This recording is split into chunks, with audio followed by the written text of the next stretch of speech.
የጀምዓ ሰላት በፍጹም የማያመልጠው አንድ ደግና መልካም ሰው ነበር። በቀን ወደ ስራው ይሄዳል። ስራውን ከጨረሰ በኋላ የአስር ሰላት ለመስገድ ከቤቱ አቅራቢያ ወደሚገኘው መስጂድ ያመራል።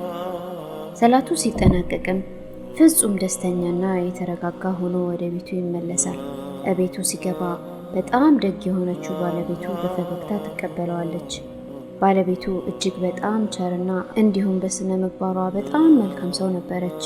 ከዕለታት አንድ ቀን አላህ ይህንን ቤተሰብ ሊፈትነው ፈለገና የቤተሰቡን ትንሽ ልጅ ከባድ ህመም ያጋጥመዋል። ልጁ በጠና ታመመ። ወላጆቹም ወደ ሐኪም ቤት ይዘውት ሄዱ። ለህመሙ የተደረገለት ሕክምና ምንም ለውጥ ሊያገኝ ባለመቻሉ ወላጆቹ ወደ ሌላ ሐኪም ዘንድ ይዘውት ይሄዳሉ። ይህ ሐኪም ከመጀመሪያው ሐኪም የተሻለ ልምድና እውቀት ስለሚኖረው የተሻለ ሕክምና ከዚህ ሐኪም ዘንድ እናገኛለን ብለው ቢያስቡ የልጁ ህመም ግን ፍጹም ሊቀንስ አልቻለም።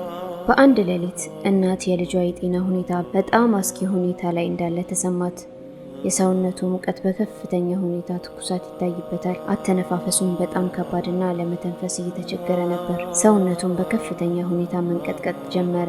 እናቱ በጣም ከመፍራቷ የተነሳ ሌሊቱን ሙሉ ሳትተኛ ቆየች። አባቱ እንዲህ ይላል። በዚህ ሌሊት የፈጅር ሰላት አዛን ሲደረግ ሰማሁ። ተነስቼ ደህንነቱን ለማረጋገጥ ወደ ታመመው ልጅ ተጠጋሁ።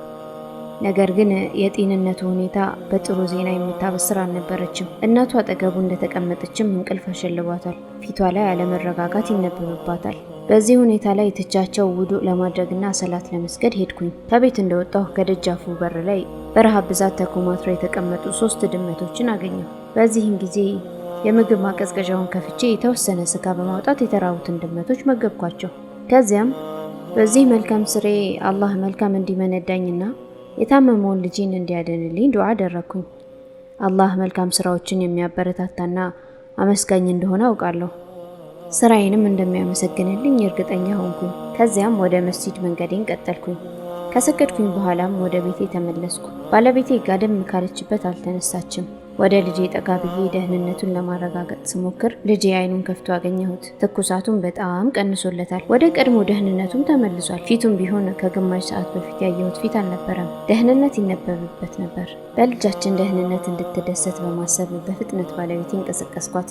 ባለቤቴ በድንጋጤ ከእንቅልፏ ተነሳች። የልጃችንን ሁኔታ ካየች በኋላም አላህን አብዝታ አመሰገነች። የፈጅር ሰላትን ለመስገድ ውዱእ ካደረገች በኋላም ከትንሽ ደቂቃዎች በፊት ያጋጠማትን በህልሟ ያየችውን ነገር ለመንገር ሰላት እስኪያልፍ እንኳን መታገስ አልቻለችም ነበር። እንዲህ አለችኝ። አሁን በህልሜ እንዲህ ሲሆን አየሁ።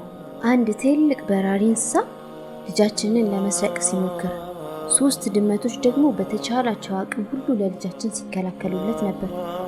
ከተደጋጋሚ ሙከራና ተስፋ መቁረጥ በኋላ እንስሳው ከአቅሙ በላይ ሲሆንበት ልጃችንን ትቶ እስከሚበር ድረስ ድመቶቹ ሲከላከሉለት አየሁ። ንግግሯን ከጨረሰች በኋላ እንዲህ አልኳት። ከመስገዴ በፊት ምን እንዳደረኩኝ እነግርሻለሁ። በረሃብ ብዛት የሚሰቃዩ 3 ድመቶችን አገኘሁ። ስጋ አውጥቼም አበላኋቸው። ይህ አባት ለድመቶቹ በጣም አዛኝ ስለሆነላቸው አላህ ደግሞ ለሱ አዘነለት። በጸጋውም ልጁን አዳነለት።